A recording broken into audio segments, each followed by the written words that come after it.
Welcome to the in front of me HONOR Magic4 Pro, and I'll show you the fingerprint scanner test on this device.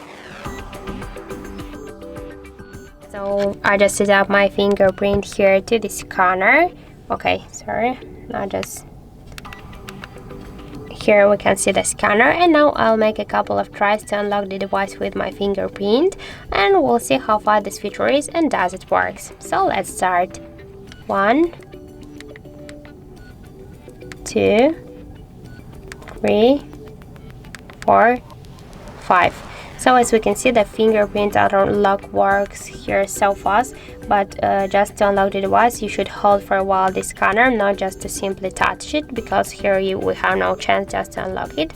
With the simple touch we should hold it for a while, and now we can see that we just successfully unlocked our device. So I just suggest you to try this unlock method, but be careful and don't forget that the fingerprint is less secure than the passcodes or pin codes or patterns.